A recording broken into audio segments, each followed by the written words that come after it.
মমতা শুধুমাত্র তার পরিবারকেই দেখছে এবং তার পরিবারের ইচ্ছে মতো যা ইচ্ছে তাই হচ্ছে এবং প্লেন অকাতরে প্লেন হেলিকপ্টার ব্যবহার কোটি কোটি টাকা, তো ন্যাচারালি মানুষের মন এটার সঙ্গে কোনো ব্যাপার নেই। আর আরেকটা কথা হচ্ছে, নমস্কার, আপনারা দেখছেন জেসি নিউজ প্লাস এবং আপনাদের সঙ্গে রয়েছে আমি ইমন মুখার্জি। আপনাদের সকলকে জেসি নিউজ প্লাসের 21শে জুলাই স্পেশাল এপিসোডে স্বাগত জানাই। এই মুহূর্তে আমরা চলে এসেছি কলকাতার গান্ধী মূর্তির পাদদেশে, যেখানে নব তৃণমূল কংগ্রেস বা ঋতব্রতপন্থী তৃণমূল কংগ্রেস তাদের 21শে জুলাইয়ের প্রস্তুতি নিচ্ছে। আপনারা সকলেই জানেন, ক্ষমতাচ্যুত হওয়ার পর আশ্চর্যজনকভাবে দুটি ভাগে মূলত বিভক্ত হয়েছে তৃণমূল কংগ্রেস। একটির নেতৃত্ব দিচ্ছেন মমতা বন্দ্যোপাধ্যায়, যাকে সকলেই আদি তৃণমূল কংগ্রেস বলছে, এবং আরেকটির নেতৃত্ব দিচ্ছেন ঋতব্রত বন্দ্যোপাধ্যায়, যাকে সকলেই নব তৃণমূল কংগ্রেস বলছেন। এই দুটি দলই কিন্তু পৃথকভাবে 21শে জুলাই পালন করার কথা বলেছে। এছাড়াও 21শে জুলাই পালন করছে জাতীয় কংগ্রেস। আজ আমরা পৌঁছে গিয়েছি কলকাতার গান্ধী মূর্তির পাদদেশে, যেখানে নব তৃণমূল কংগ্রেস বা ঋতব্রতপন্থী তৃণমূল কংগ্রেসের নেতারা সকলেই প্রায় উপস্থিত রয়েছেন এবং 21শে জুলাইয়ের প্রস্তুতি পর্ব চলছে জোর কদমে। আমরা ঘুরিয়ে দেখাবো সেই প্রস্তুতি পর্ব এবং চেষ্টা করব কথা বলার এখানকার তৃণমূল কংগ্রেসের নেতৃত্বের সঙ্গে। আপনারা দেখতে থাকুন 21শে July special only on JC news plus. এই মুহূর্তে আপনাদের সঙ্গে তুলে ধরছি 21শে জুলাইয়ের প্রস্তুতি। আমরা রয়েছি গান্ধী মূর্তির পাদদেশে এবং এখানে চলছে নব তৃণমূল কংগ্রেসের 21শে জুলাইয়ের প্রস্তুতি। আপনারা দেখতে পাচ্ছেন সামনে স্টেজ, যেখানে কালকে নব তৃণমূলের নেতারা থাকবেন এবং এখানেই আসার কথা শহীদ পরিবারের।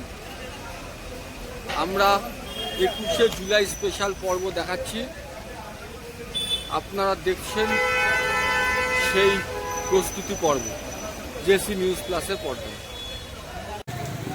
আমাদের সঙ্গে রয়েছেন মাননীয় শ্রী দেবাশিস কুমার। জিজ্ঞেস করে নেবো 21শে জুলাই প্রস্তুতির ব্যাপারে।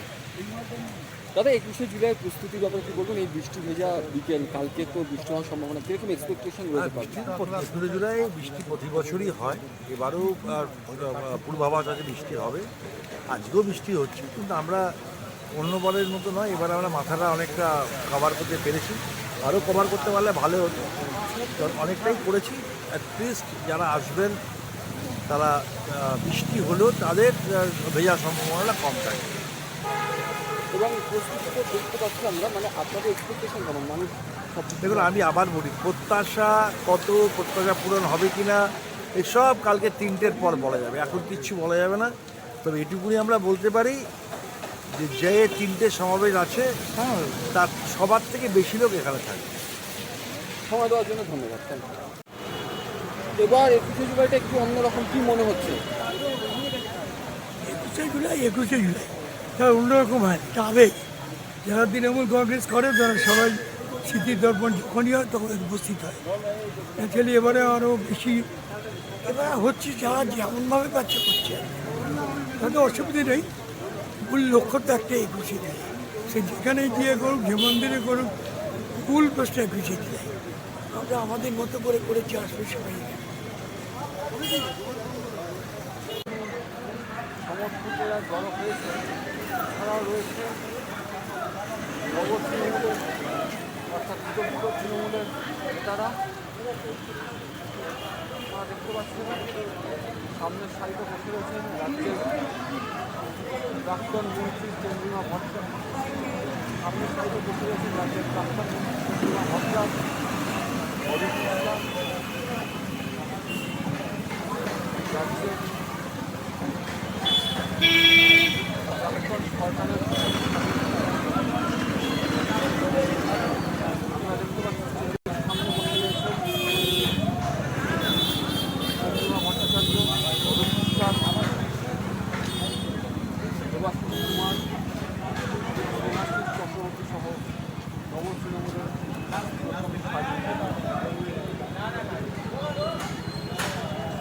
তৃণমূল কংগ্রেসের যে ঋতব্রতপন্থী বলে যে কথা বলা হচ্ছে, সেই মঞ্চে 21 জুলাইয়ের মঞ্চে। 21 জুলাই একটা শহীদ দিবস, আপনার ধারণা কি সেটা সম্পর্কে? না, আমি প্রথমেই একটুখানি আপনাকে বলি যে ঋতব্রতপন্থী বলে কিছু নয়। আমরা সবাই সর্বভারতীয় তৃণমূল কংগ্রেস, আমরা সমষ্টিগতভাবে একটা কালেকটিভ টিম, কোল্যাবোরেশন, নিজেদের মধ্যে কোল্যাবোরেটিভ টিম তৈরি করে আমরা সর্বভারতীয় তৃণমূল কংগ্রেসের সমস্ত সহকর্মীদের সাথে নিয়ে কাজ করছি। আপনারা দাবি করছেন এটা সর্বভারতীয় তৃণমূল কংগ্রেস, বা মমতা বন্দ্যোপাধ্যায় দাবি করছেন তিনি সর্বভারতীয় তৃণমূল কংগ্রেস। কোনটি সত্যি তাহলে? কোনটি সত্যি সেটা দেখবেন আপনারা, আগামী দিন দেখবেন এবং কালকে দেখবেন।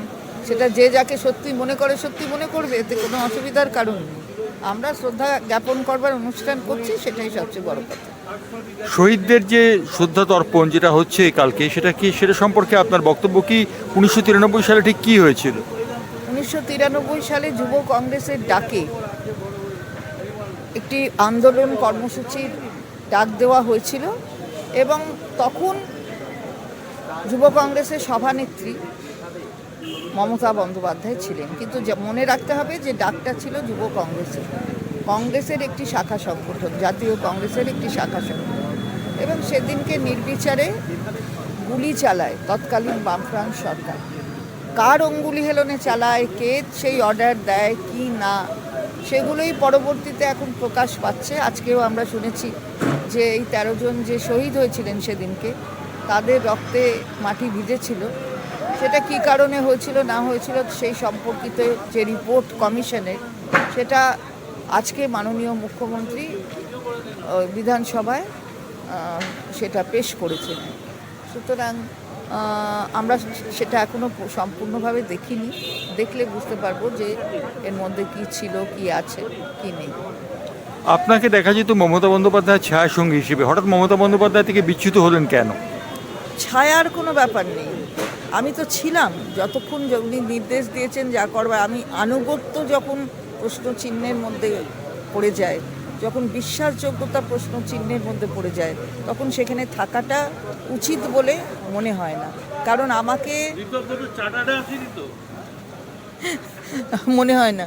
সুতরাং আমি যেটা হয়েছে সেটা হচ্ছে যে ওনার মনে হচ্ছে যে তৃণমূল ভবনটা আমি তুলে দিয়েছি অন্যদের হাতে, যেটা সম্পূর্ণভাবে একেবারেই অসত্য।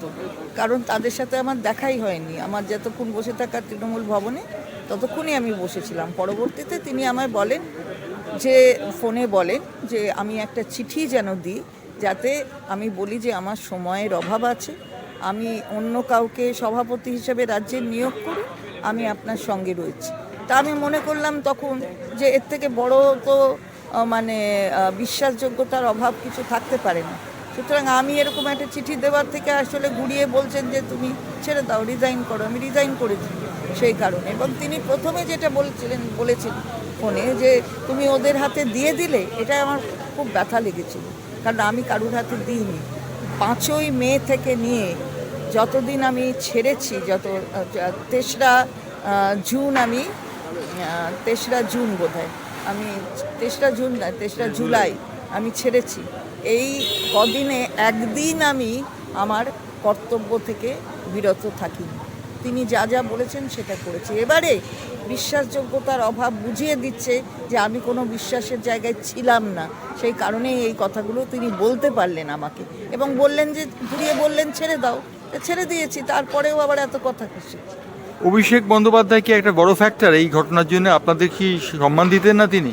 না, আমি জানি না কার। দেখুন, একজন যদি তিনি দলের সহকর্মীদের তাদের সম্মান রাখা না সম্মান রাখার জন্য আরেকজনের উপর নির্ভর করেন, তাহলে তো তার দল চালাবার মানে হয় না কোনো।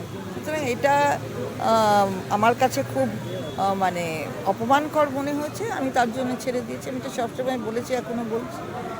ধন্যবাদ চন্দ্রিমাদি। আমাদের সঙ্গে রয়েছেন তৃণমূল কংগ্রেস সরকারের অন্যতম মন্ত্রী শ্রী বিপ্লব মিত্র। বিপ্লববাবু, হঠাৎ শিবির বদল করলেন কেন? না দেখুন, এটা তো আপনারা সবাই জানেন এখন যে এই নির্বাচনের পরে 4 তারিখের পরে একটা নিজেদের মধ্যে ডিভিশন হয়েছে এবং এমএলএরা যারা নির্বাচিত প্রতিনিধি যারা এমপি আছেন ভারতবর্ষের পার্লামেন্টে নির্বাচিত, তারাও একটা নিজেদের মধ্যে একটা যেহেতু মতদ্বৈততার জন্য সেখানটা দুটো ভাগে ভাগ হয়ে গেছে। আমাদের এখানটায় 68 জনের মতন এমএলএ আউট অফ 80 তারা একদিকে হয়ে গেছে, বাদবাকি যে 12 জন তারা একদিকে আছে। এখন এইটা তো আর নতুন করে এখন আর বলবার কোনো ব্যাপার নেই, কারণ অনেকবার এটা নিয়ে আলোচনা হয়েছে আপনাদের বিভিন্ন ফোরামগুলোতে।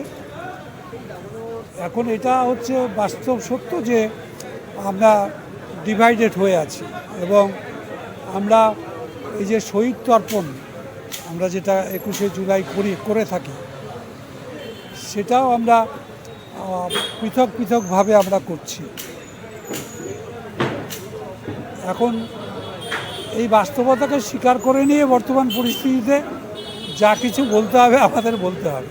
রাইট, অভিষেক বন্দ্যোপাধ্যায় কি মেন ফ্যাক্টর এই ডিভিশনটা হওয়ার জন্য? দেখুন, অভিষেক ব্যানার্জি ফ্যাক্টর কিনা আরও অন্যরাও কেউ ফ্যাক্টর কিনা এইটা এখন বলবার মতন অবস্থা এখন আর নেই। অলরেডি যে ডিভিশনটা হয়েছে আমাদের নিজেদের দলের মধ্যেই, বিশেষ করে আমাদের পার্লামেন্টারি এবং আমাদের এখানকার বিধানসভার দলীয় যারা নির্বাচিত প্রতিনিধি তাদের মধ্যে, সেইটা খুব পরিষ্কার হয়ে গেছে। সুতরাং হচ্ছে কার দোষ কার গুণ এটা নিয়ে আমি আজকে কোনো কথাই বলতে চাইব না। আমি বলবো যে ডিভিশনটা হয়ে গেছে। এখন মমতা ব্যানার্জি আমাদের সকলেরই নেত্রী, এটা নিয়ে কোনো ডাউট নেই, কিন্তু তা সত্ত্বেও একটা ডিভিশন যখন হয়েছে তখন একটা কোনো রিজন তো একটা নিশ্চয়ই আছে। সেই রিজনটা জন্যই সব দুটো শিবিরে বিভক্ত হয়ে গেছে। তো আপনি আজকে মেয়র রোডে গান্ধী মূর্তির পদদেশে যে মঞ্চ করা হয়েছে শহীদ দিবসে, সেখানে আপনি কথা বলছেন। আমার প্রশ্ন যে মমতা বন্দ্যোপাধ্যায়কে ছাড়াই শহীদ তর্পণ কি খানিকটা গার্জেনদের শহীদ তর্পণ হয়ে যাবে না? দেখুন, মমতা ব্যানার্জি বললামই তো যে আমাদের সকলেরই নেতৃত্ব দিয়েছেন, তিনি নেতৃত্বে ছিলেন আছেন, কিন্তু ঘটনা হচ্ছে যেভাবে দল চলেছে বা যেভাবে দল চালানো হয়েছে, যেভাবে বিভিন্ন কাজকর্মগুলো হয়েছে, সেটা নিয়ে অনেকেরই আপত্তি ছিল, কিন্তু সেটা বাস্ট হয়ে গেছে এবারকার নির্বাচনে বিপর্যয়ের পর। ধন্যবাদ বিপ্লববাবু। আমাদের সঙ্গে রয়েছেন মদন মিত্র, যে মদন মিত্র 1993 সালের এক জ্বলন্ত উদাহরণ, এবং তার নেতৃত্বে যে মিছিল আসছিল দক্ষিণ কলকাতা থেকে, সেই মিছিলের উপর পুলিশ প্রথম গুলি চালায় এবং মেয়র রোডে অনেক মানুষের প্রাণ চলে যায়। মদন, সেদিনের কথা কি মনে পড়ছে? একদম মনে হচ্ছে যেন গতকালকের কথা, 5 মিনিট আগেকার কথা। পুলিশকে বললাম যে দেখুন, পার্ক স্ট্রিট দিয়ে মেয়র রোড দিয়ে যে মিছিলটা আসছে, পঙ্কজ ব্যানার্জি, মিনতি অধিকারী, গোবিন্দ নস্কর, প্রায় 1.5 থেকে 2 লক্ষ লোক ঢুকছে। আপনারা ইমিডিয়েটলি ব্যবস্থা করুন। মঞ্চ করতে যাননি, ওখানে দাঁড়িয়ে মারা গেছে আমাদের আনন্দবাজারের রিপোর্টার সৌমত, আনন্দবাজার রিপোর্টার যে আমাদের খুব ঘনিষ্ঠ ছিল। আচ্ছা, অনিন্দ জানা ছিল, দীপঙ্কর নন্দী ছিল, আমরা কথা বলছিলাম। হঠাৎ দেখলাম এরা পুরীর ঢেউয়ের মতো এরকম লোক আসছে। আমি বললাম তাড়াতাড়ি কিছু করুন। বলে হ্যাঁ আমরা বুঝে নিচ্ছি, আপনাকে কিছু বুঝতে হবে না, ফোর্স গেট রেডি। বলতে দেখি সব হাঁটু গেড়ে বসে গেল। ওমা, হাঁটু গেড়ে গুলি চালাবার জন্য রেডি। ইতিমধ্যে মমতা বন্দ্যোপাধ্যায় এসে গেলেন, আমাদের মাইকের তার কেটে দিয়েছে, আওয়াজ বেরোচ্ছে না। মমতা বন্দ্যোপাধ্যায় হাত তুলে কোনো রকমের শান্তটান্ত করে মমতা বন্দ্যোপাধ্যায় চলে গেলেন। কথা ছিল সব স্পটে উনি যাবেন, উনি বেবন রোডের দিকে গেলেন। হঠাৎ জানা গেল সব জায়গায় মমতা বন্দ্যোপাধ্যায় নাকি 5 লক্ষ লোক নিয়ে রাইটার্সে ঢুকে গেছেন, এবং জ্যোতিবাবুকে হাত ধরে টেনে চেয়ার থেকে তুলে সেই চেয়ারে মমতা বন্দ্যোপাধ্যায় বসে পড়েছেন। সঙ্গে সঙ্গে রশিদের ওখানে স্ট্যান্ড রোডে, রেবন রোডে, আপনার কেসি দাসের সামনে, মেয়র রোডে, সব জায়গায় গুলি চলতে আরম্ভ করলো।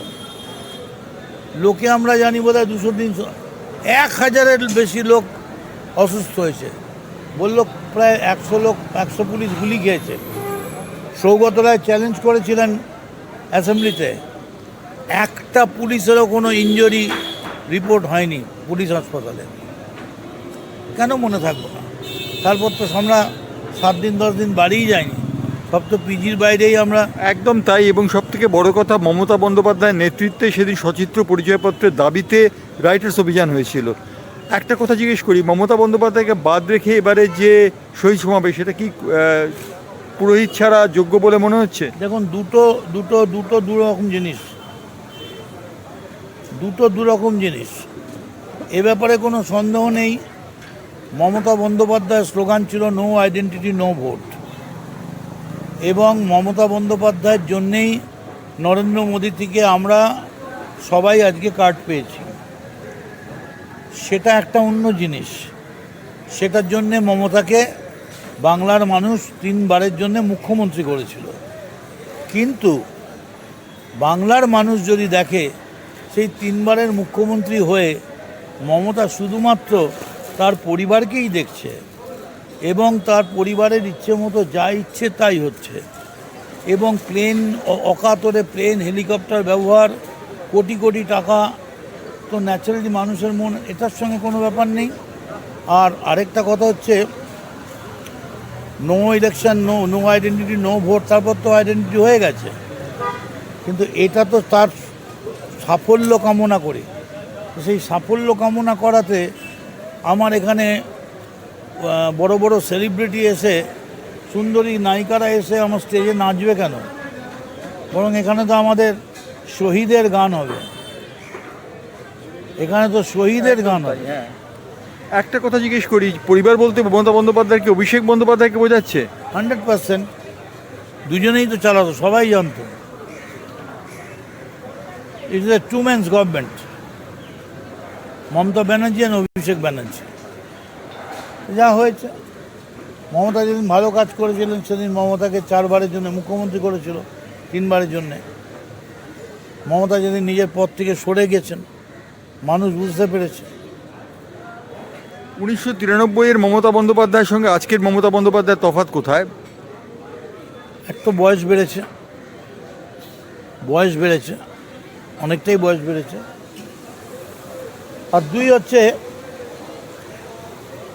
মমতা বন্দ্যোপাধ্যায়ের মধ্যে একটা সবাইকে নিয়ে চলার একটা মানসিকতা ছিল, সকলের সঙ্গে আলোচনা করা, মিটিং ডাকা, সহকর্মীদের ডাকা। কিন্তু এখন তার চোখে অন্ধের যষ্টির মতো অভিষেক ছাড়া কেউই নজরে আসে না, যার থেকে আমরা প্রমাণ পেয়েছি যে যিনি গার্জেন হন না কেন, হয় গান্ধারী হবেন, নয় ধৃতরাষ্ট্র হবেন। যিনি মানে যার ওপরেই আপনার গার্জেনশিপের দায়িত্ব পড়বে, সেই হয় ধৃতরাষ্ট্র হবে, নয় গান্ধারী হবে। মমতা গান্ধারী হয়েছে। একটা সময় মদন মিত্র মমতা বন্দ্যোপাধ্যায়ের অন্যতম প্রধান সঙ্গী ছিল, সেই মদন মিত্র মমতা বন্দ্যোপাধ্যায় থেকে বিচ্যুত হলো কেন? মদন মিত্র মমতা বন্দ্যোপাধ্যায়ের 15 বছরের মিনিস্ট্রিতে যারা গেছে দিল্লি, মিনিস্টার, এমপি, মন্ত্রী, কোথায় দেখেছিলেন মদন মিত্রকে? মদন মিত্র অন্তরালেই ছিল, তার জন্য কোনো ক্ষোভ নেই। কিন্তু পার্টিটা যদি ঠিকমতো চলতো তাহলে তো 3টে টুকরো হতো না। এই 3টে টুকরো তো আর আমি করিনি, মমতা বন্দ্যোপাধ্যায় করেছে। অতএব আমরা বুঝতে পারছি মমতা বন্দ্যোপাধ্যায়কে নজরে রেখে মদন মিত্র পরিষ্কার বললেন শহীদ স্মরণ মঞ্চে, যেখানে শহীদদের তর্পণ হবে আগামীকাল, সেই মঞ্চে দাঁড়িয়ে তিনি বললেন যে মমতা বন্দ্যোপাধ্যায় দায়ী দল 3 টুকরো হওয়ার জন্যে। এ বিষয়ে কোনো সন্দেহের অবকাশ নেই, এবং অভিষেক বন্দ্যোপাধ্যায় 2 ম্যানস মিনিস্ট্রি বলে তিনি উল্লেখ করেছেন। ধন্যবাদ মদনদা আমাদের সঙ্গে যোগ দেওয়ার জন্যে। আমাদের সঙ্গে রয়েছেন বিশিষ্ট সাংবাদিক এবং আমাদের editor in chief Jayanta Chakraborty. Sir এই যে 21শে জুলাইয়ের প্রস্তুতি চলছে, 3টে জায়গায় আমরা দেখতে পাচ্ছি 21শে জুলাই সভা হচ্ছে কলকাতায়।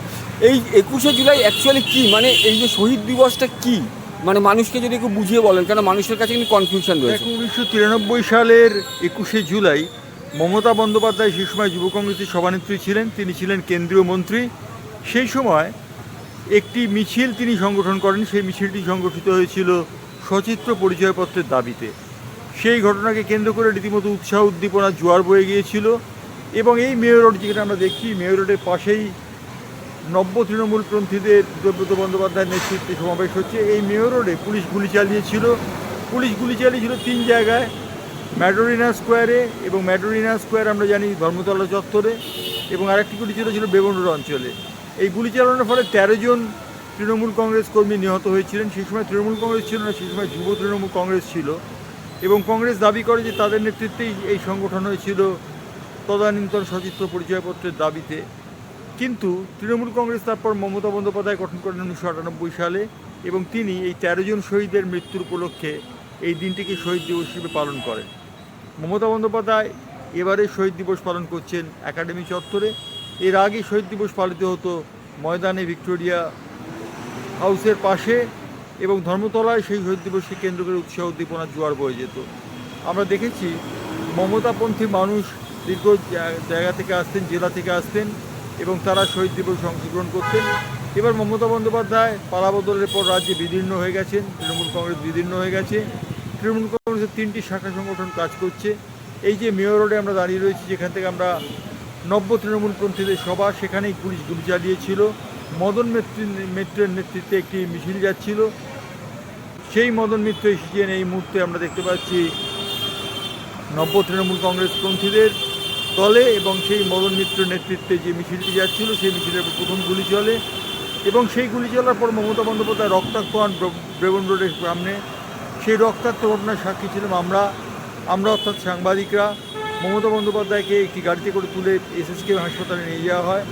সেদিনই সেই 13 জুলাইয়ের ঘটনাকে কেন্দ্র করে শহীদ দিবস পালন হয়ে চলেছে। এবার প্রশ্ন হচ্ছে, শহীদ পরিবার এবার কোথায় যাবে?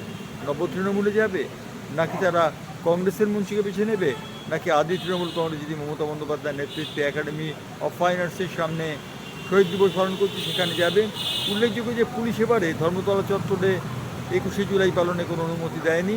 সুতরাং বলাই যেতে পারে যে এবারের শহীদ দিবস একটু অন্যরকম। এবারের শহীদ দিবসের মর্যাদা 3টি দলের পক্ষ থেকে উদযাপিত করা হবে। একটি হচ্ছে নব তৃণমূল, সেটি দেবব্রত বন্দ্যোপাধ্যায়ের নেতৃত্বে হচ্ছে, মমতা বন্দ্যোপাধ্যায়ের নেতৃত্বে আদি তৃণমূল, অভিষেক বন্দ্যোপাধ্যায় কুণাল ঘোষরা যে সমাবেশে থাকবেন, এবং আরেকটি হচ্ছে কংগ্রেসের শহীদ মিনার চত্বর।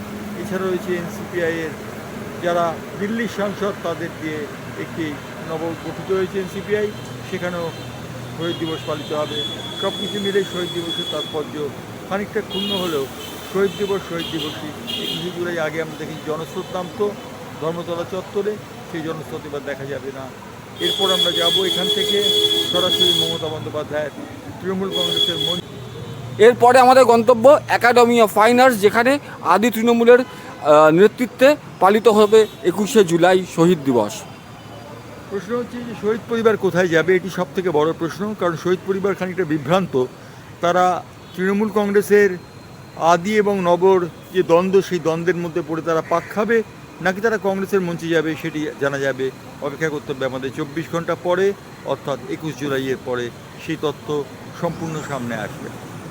এই মুহূর্তে আমরা চলে এসেছি একাডেমি অফ ফাইন আর্টস চত্বরে, যেখানে কালকে অর্থাৎ 21শে জুলাই মমতাপন্থী তৃণমূল কংগ্রেসের সভা হতে চলেছে, এবং এখানে কিন্তু মমতা বন্দ্যোপাধ্যায়ের তৃণমূল কংগ্রেস অর্থাৎ আদি তৃণমূল কংগ্রেসের শহীদ দিবস পালন করা হবে।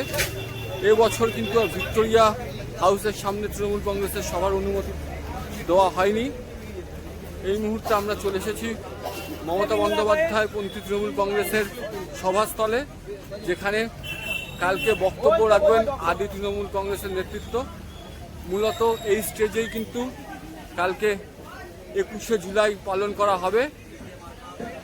আপনারা দেখতে পাচ্ছেন জেসি নিউজের পর্দায় সেই স্টেজের দৃশ্য, যেখানে কালকে মমতাপন্থী তৃণমূল কংগ্রেসের 21শে জুলাই পালন করা হবে। এই মুহূর্তে আমরা চলে এসেছি সেই একাডেমি চত্বরে, আপনারা দেখতে পাচ্ছেন এখানে মানুষ অর্থাৎ মমতাপন্থী তৃণমূল কংগ্রেসের সাপোর্টাররা এসছেন এবং তারা কিন্তু এখানে ঘুরে দেখছেন সভাস্থল।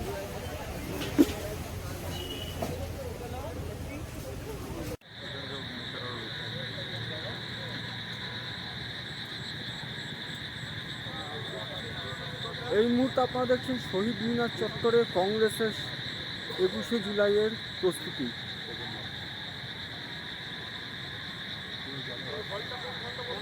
আমরা রয়েছি জাতীয় কংগ্রেসের যেখানে সভা হবে অর্থাৎ শহীদ মিনার চত্বরে, ঠিক সেইখানে, এবং আপনারা দেখতে পাচ্ছেন প্রস্তুতি চলছে জোর কদমে এবং এখানে রয়েছেন জাতীয় কংগ্রেসের নেতৃত্ব।